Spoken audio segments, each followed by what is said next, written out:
Well, tonight we have picked out a wonderful performance from Barbara Seville by Dmitri Hvorostovsky. Hvorostovsky or something. By Dmitri with a very Russian name whose name I cannot pronounce. And I should have prepared that in advance.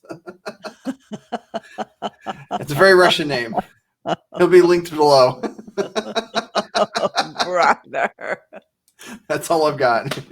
He will be linked below. I cannot pronounce that.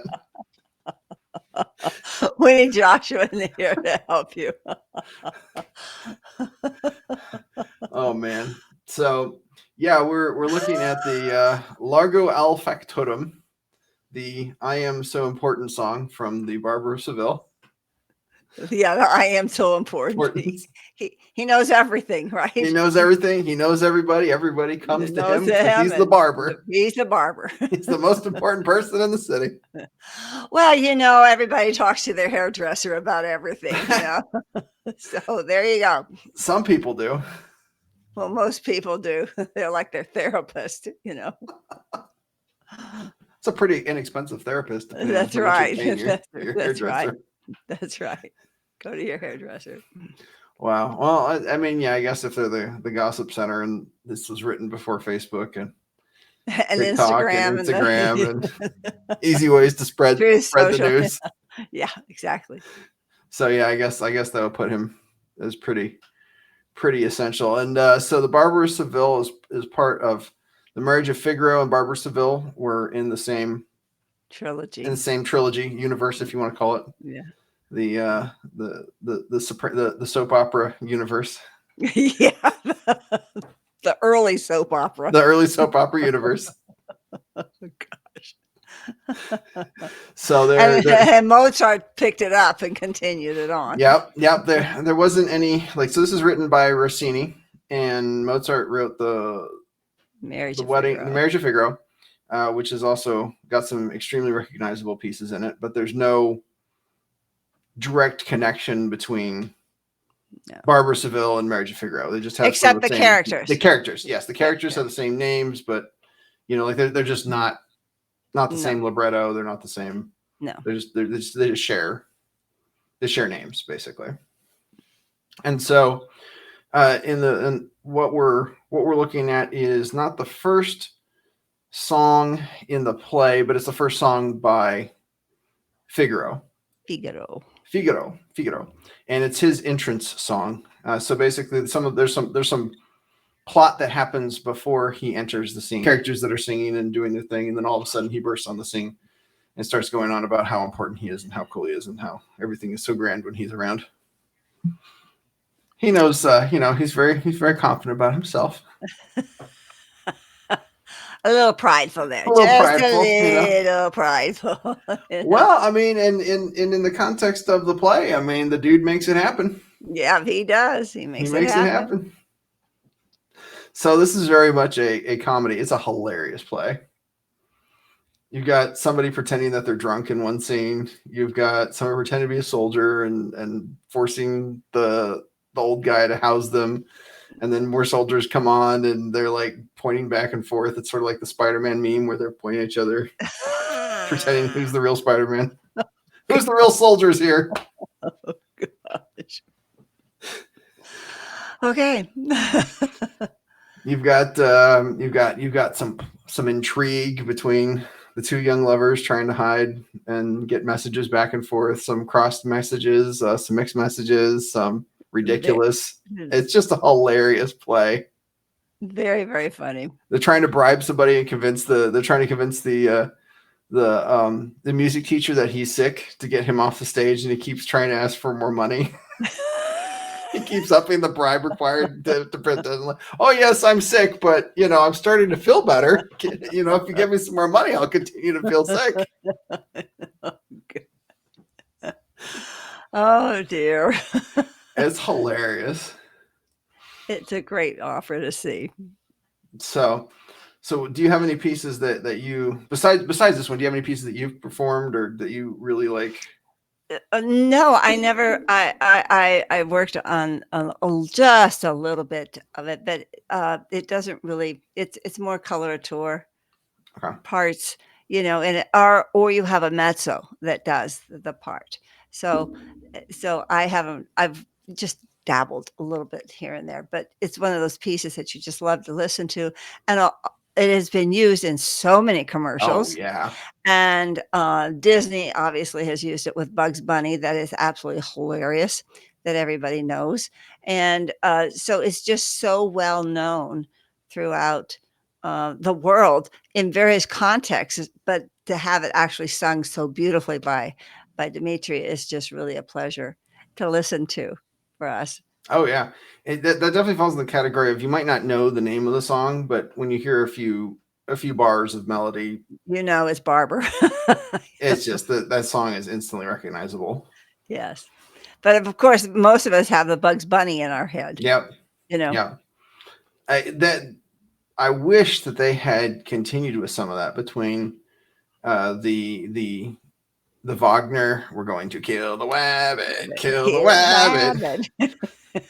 Then even with the whole Marriage of Figaro with Bugs Bunny and they combined the Marriage of Figaro with the Barbara Seville Bill. in Bugs Bunny with Elmer Fudd, Oh, that's hilarious. That's and hilarious. it's just fantastic. You've got the old wolf and the three little pigs where they're doing the Hungarian dance.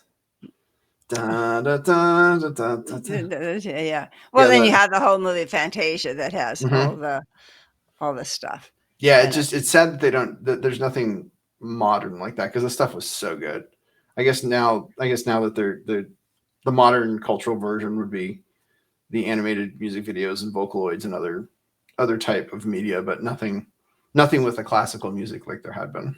No, no, not at all. I think things have changed drastically in that realm, particularly with the electronic music, and they're no Hmm. longer using the studio musicians. Even when we were in LA, they were still using studio musicians, and the synthesizers and things were just really starting to come into effect. But Well, given how many different performances of Barber they're all, what made you particularly like He Who Cannot Be Named? Because I can't actually pronounce his name. Dimitri. What Dimitri particular? Horostovsky or something like that. Well, first of all, I just love his sound. The sound of his voice is just tremendous, and he has such control of it, and the tempo is just at a fast clip. I've heard it done at different tempos, and he has it lightning fast, and he hasn't lost control of it.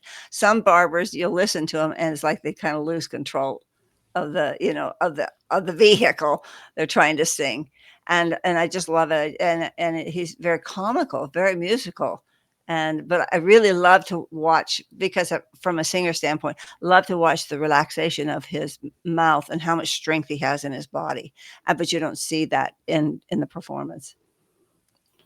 Somebody said he was singing too quickly, but instead he was just Russian. Oh, oh, brother, that is such a bad joke. Oh my goodness. Where'd you get that one, or did you make that one up on the spot? I think Oh, he I'm was definitely not the actually first one to make that one up. I'm gonna That's a say, classic. That's a classic dad joke. Come on. oh gosh, oh my goodness. That was bad, Instead you said Jonathan. fast tempo. I mean, that's a softball set me up. Okay, I'm glad to hear it. He was just Russian. Yeah, all right. I'm So having too what are much fun, too much fun. what are some other you had when we were talking before recording, you had mentioned some other pieces that he had done. What are some other particular like what are some other pieces that you like from I him? like the Pearl Fisher. Oh my gosh, with Okay. Kaufman. And then Anna Netrebko, they have a special concert in Moscow that they did. So some Okay.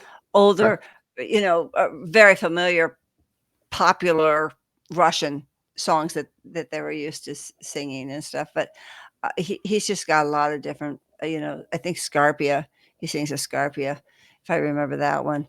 But I mean, he's just sung all over the place.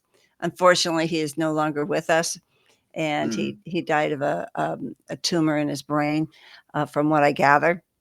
But he was very, very popular. And unfortunately, I got to know about him a little bit later than what I wanted to, because I always would have loved to hear him sing. That was actually my next live. question. Did you ever get to see him live? But I guess No, Okay. never. So that was kind of sad. But Was he mostly performing in Russia, or did he come over to Europe or the oh Americas? no, he was all over. He was all over the world. He was all over. Okay. He was all over the world. Yeah. Yeah. In fact, I think there's one in a Met Gala, I think, that he sings at. No, he was well known. I think Fleming and he had some things going on. I can't remember. It's been a while since I've looked at various recordings of his and things like that, but he's phenomenal as far as I'm concerned. Excellent. Well, the recording we've got tonight is from Montreal, which actually you're talking about him going all over. One of the other options was from him in Japan. So you got the Russian singing Italian with Japanese subtitles. Oh, which is really quite fun. So let's start.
So, given that they're doing a one-off performance, there's not a huge amount of set design. But what are some of the crazy set designs that you've seen from other performances? Like how elaborate do people get?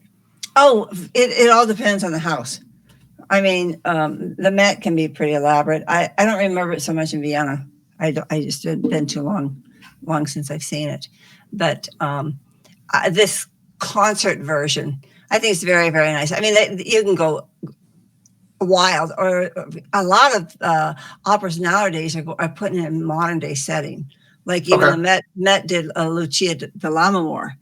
And I didn't particularly like the way they said it and stuff, but they're trying to make it more culturally friendly for people in our culture to relate to, than to go back into where the setting was really, really originally written. So do you see what I'm saying? But anyway, one thing I wanted to point out, Jonathan, is, do you notice his mouth? Do you notice how open, long, elongated the lips are forward? And you know what? When he finishes a phrase, he doesn't shut his mouth. Okay. And if you'll watch that means that he has a real loose mouth, real control, and he's not closing down the space in his mouth at all. Because a lot of times when you close your mouth, your lips, your palate and your mouth, collapses the space inside. But by leaving your mouth open, you've already got that space. You're ready to go for the next phrase. And I think that's what I really love when because I'm watching for technical reasons too, not only just for beauty, but to see his control of that mouth. And he always has his lips really forward, but very, very loose jaw. And you're just knowing that he's using his whole body to create this sound. I think you can see his molars in a few shots because of how he's like. Well, you gotta get some sound out there, So when you're training people and working with them and giving lessons, like how are you approaching somebody like this differently from, say, another soprano, or like what are the differences in terms of technique and Well, you know. but the technique is technique. I Okay. mean, what's So that true doesn't is change true. then. No, I mean the loose jaw. You know, the loose jaw, so that you have loose tongue. You know, using the body to create the sound, not manipulating the sound. I mean, it's really a mindset that you have to really work at too. I mean, because you think the way we speak words are not necessarily the way we think. We have to sing the words. A lot of times you will. Um, we're too chewy with the consonants, and we don't need to be as chewy. We need to think them more clearly and think about what vowel you're singing and things like that. So it's totally different, but I really appreciate his artistry, number one, but that really relaxed mouth and relaxed jaw, because he's not having any tension going on here at all. Oh, like even in this still, like this screen frame, he is just unbelievably Relaxed, relaxed. Yeah.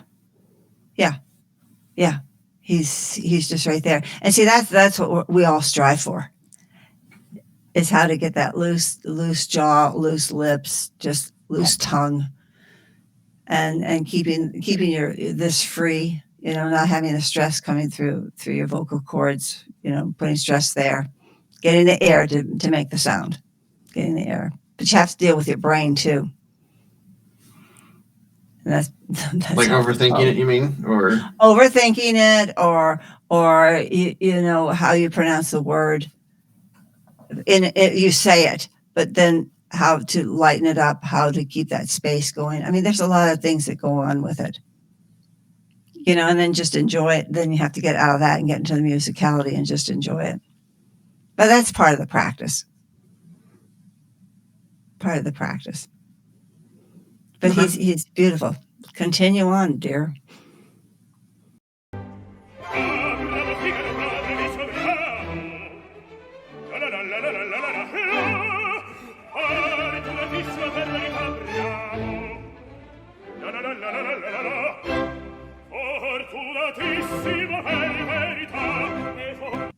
See, did you see he didn't close his mouth? When he finished the phrase, his mouth was open so he could take a breath. He didn't have to restart. Start, stop, start, stop, start, stop. He was already there. All he had to do was just breathe in a relaxed way.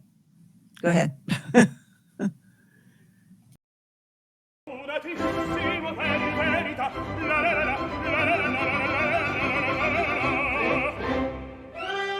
He's not making all the la la la la la la la la la la la, with his jaw going up and down. Did you notice that? It's just his tongue on the inside. He was so loose. La la la la la. He didn't have to have the whole mechanism interfering with his sound. He was so free. Okay, so continue on. He has some more of that going on.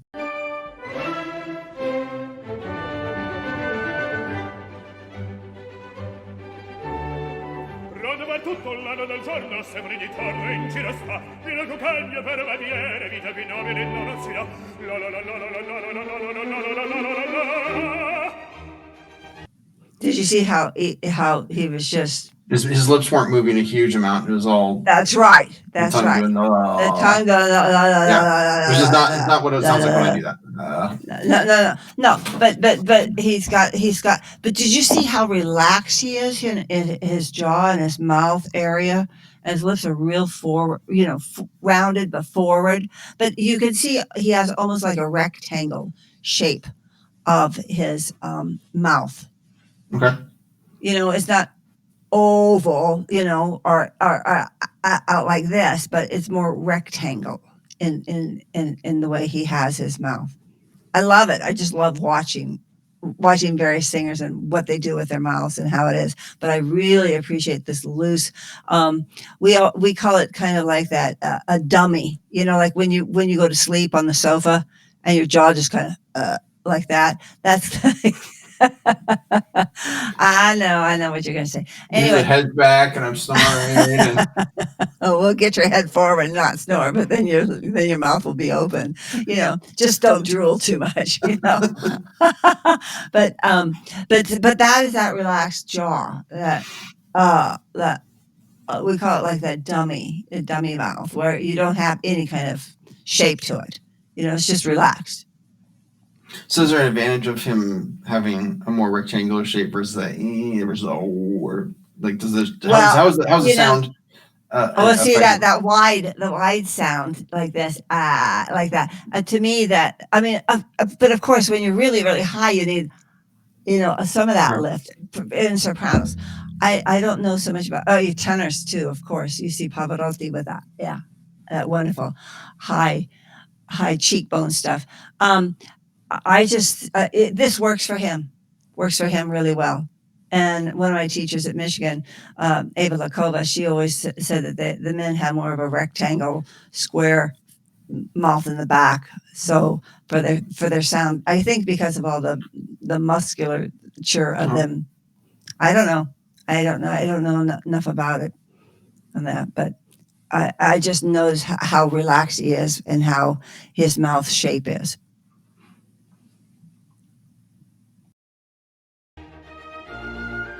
Raso di petti le lanci di forbici il mio comando tutto questa. Raso di petti le lanci di forbici il mio comando tutto questa. Bella risorsa poi del mestiere con la donna con le cavaliere con la donna la la la la la la con le cavaliere. You see how loose his lips are too? There's that rectangle. No, well, there's he's more rectangle there, but the looseness of his lips, I'm just overwhelmed by how relaxed he is and what a sound he gets. I mean, he generates a huge volume of sound, and I just love that. The loose lips, the jaw, the tongue, just working. So now, in this particular case, usually I'm thinking of like when I'm envisioning people singing these roles. You've got your big muscular powerhouse, like roar, kind of guys. How does that affect? Like if you've got somebody that's a big barrel chested type person, how is that affecting like the sound? Cheryl Mills? I mean, he was a farm boy, big old strapping farm boy. Boy, did he have a beautiful sound.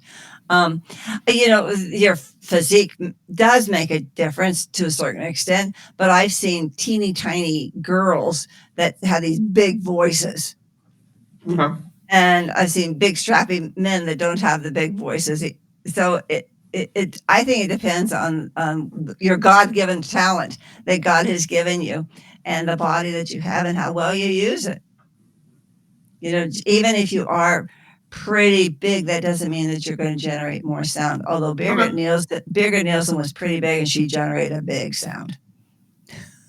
Okay. And Pavarotti, I mean, come on. That's what I'm thinking. Pavarotti, the dude was big. He was big. And even Joan Sutherland. I mean, Joan Sutherland was very tall. She wasn't one of those skinny mini girls. She was a good hefty girl, and she had a beautiful, big, full sound. And Leontine. But then there are other people that in the opera world nowadays. A lot of them frown on people getting too heavy. So it all depends on the opera house and the singer. Okay.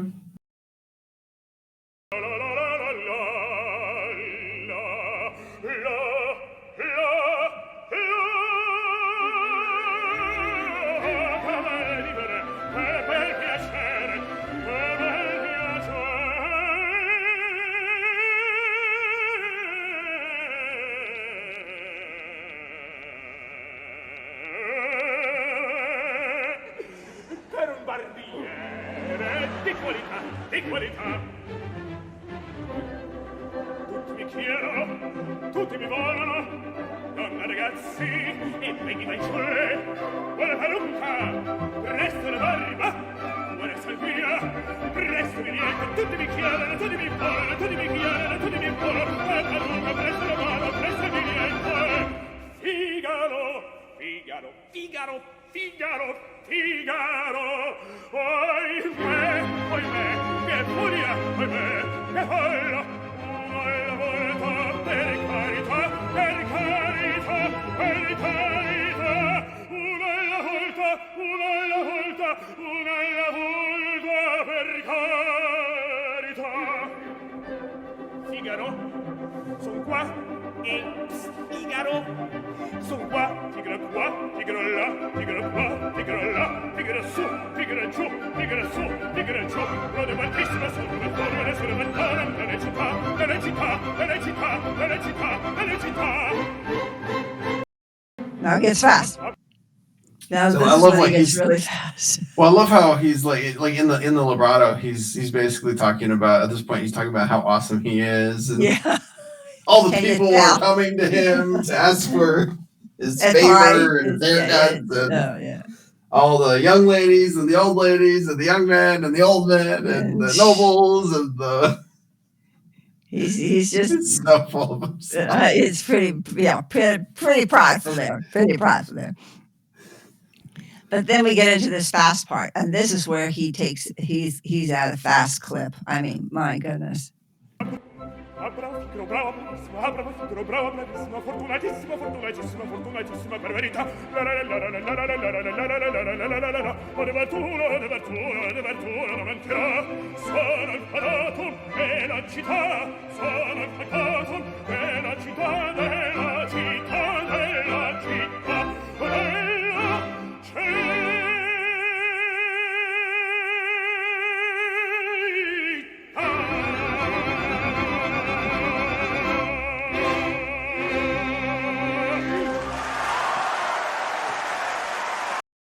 Yeah, so that's an extremely good performance. Who are some other people who've done that you really have liked? Oh, you as know what? well?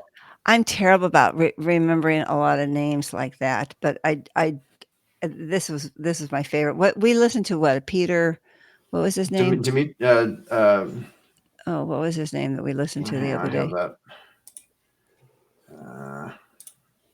I mean, this is one of these pieces that you can really tell a lot about a person singing. You know, and of course, we all Peter have. Mattei. Peter Yeah, Mattei. Peter Mattei. We all have a standard.